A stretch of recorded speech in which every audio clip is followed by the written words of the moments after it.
Our gospel today is a parable that simply describes the very painful history of the nation Israel. That even now, it seems that the curse of that rejection they did to the Lord is being felt because you know the situation in Israel, even until now. Now, what is the story of Israel? We know in the Old Testament that among other nations, Israel is God's chosen people. But despite being chosen, these people turned to be unfaithful, even to the point of killing the very son whom the owner of the vineyard, which we heard in the gospel, has sent to them, thinking that they will be able to get the inheritance instead of this man. And you know what was the ending of the story? That the owner will give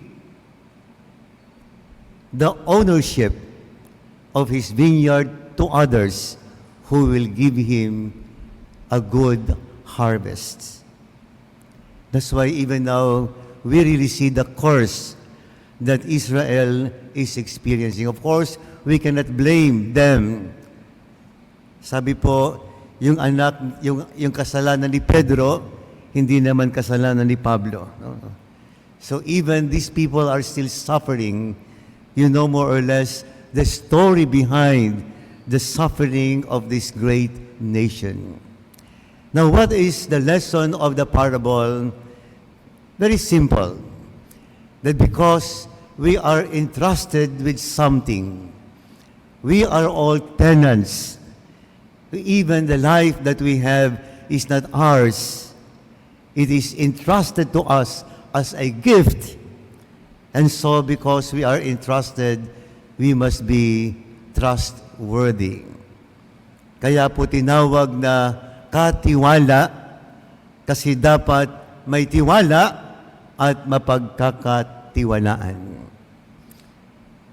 Alam nyo, yung kwento ng ating ebanghelyo ngayon, nangyayari din po naman ngayon yan. No? Kung paano na ang tao madaling masilaw sa mga hinahangad na hindi naman dapat panghangarin sapagkat meron naman tayong lahat sa Diyos. Pero minsan ang tao ay masilaw, hindi na yan, humihina na ang paningin hanggang sa wala nang makita. At alam niyo po, ang taong wala nang nakikita, natitisod at bandang huli, babagsak. Yun yung consequence when we are blinded. Eventually, we will drop and we are lost. And so, the lesson of our gospel today is simply to be faithful because we are entrusted by God with so many things, starting with our own life. That no matter how little we have been entrusted, it doesn't mean much for as long as we remain faithful in carrying out what has been entrusted to us. I remember this janitor who was honored by the company during his retirement. No? Akala niya, tatanggap lang siya ng envelope at pipirma na siya ay retired na. Nagulat siya nang siya ay pumasok sa kwarto ng presidente ang kanyang pinasok. At sinamahan siya sa auditorium. Alam niyo po, punong-puno ng mga empleyado yung auditorium just for him to be recognized as a very faithful and trustworthy employee. Nang magsalita po siya, sabi niya, janitor akong nag-umpisa, at janitor rin akong magre-retire. Sabihin niyo siguro, kawawa naman yun, wala man lang asenso. Janitor siya nag-umpisa, janitor din siya nag-retire. At ang sabi niya, yun lang naman ang alam kong trabaho. Wala siyang hinagad na ano pang trabaho, kundi yun lang. Pero look at what this man had in mind. Kasi yun lang yung binigay sa akin ng Diyos. Kaya pinagbuti daw niya. And out of this job, he was able to raise all his children and finished a course in a university. And now he is ending that work with the same position, but with great honor and great achievements.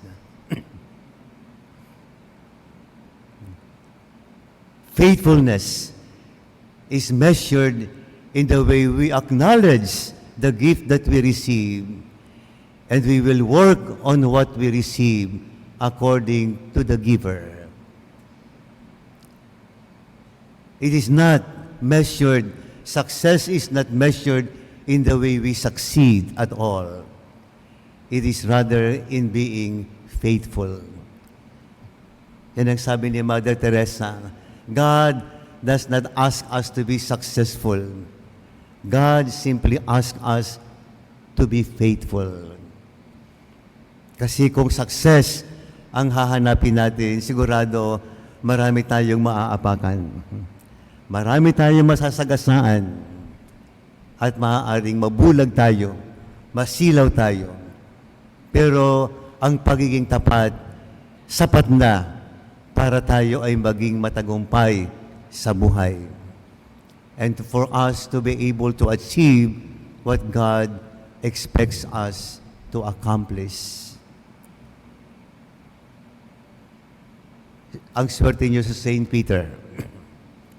Kasi meron kayong mga activities dito na minumulat ang ganitong uri ng pagpapahalaga sa trabaho. Iminumulat na meron pang higit na mahalaga sa material na bagay. At ano yung higit na mahalaga sa material na bagay? Yung higit na minamahalaga sa buhay. The values in life are not material things. For the greatest value that we have to keep is God. Kung nasa atin lamang ang Diyos, is almost like owning also everything. Can you imagine what the owner of the vineyard did? No? He provided the vineyard with everything. No? Wala nang hahanapin pa yung kanyang manggagawa, yung mga tenants. Magtratrabaho na lamang sila. All the things are provided to them. Ganyan po yung buhay natin. Lahat provided sa atin ng Diyos. If only we need simply to do our work faithfully. Kaya kahit janitor at mag-retire ng janitor, pwede palang maging successful. Pwede palang maging fulfilled sa kanyang buhay. And it's not because for aiming so high, but just aiming to be faithful in his life. We are in the first Friday, our devotion to the Sacred Heart. And you know, our prayer says it well when we said in our opening prayer, clothe us with the virtue of this heart so that we may reap the inheritance you have promised. Idamit mo sa amin ang kabanalan ng puso na ito upang makamit namin ang iyong mga ipinangako. And what is that clothing of the heart? It is simply the cloth of faithfulness. If we are faithful, remember this, you will be fruitful. And if you are fruitful, you will reap the promise of God not only now, but also thereafter.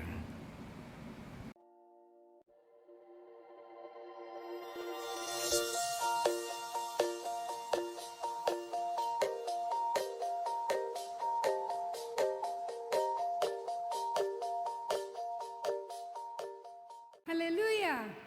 Maraming salamat po sa pakikisa sa pagpapalaganap ng salita ng Diyos. Like to follow the St. Peter Community Facebook page and subscribe to the St. Peter Community YouTube channel. Don't forget to hit the bell to be notified. Thank you and God bless.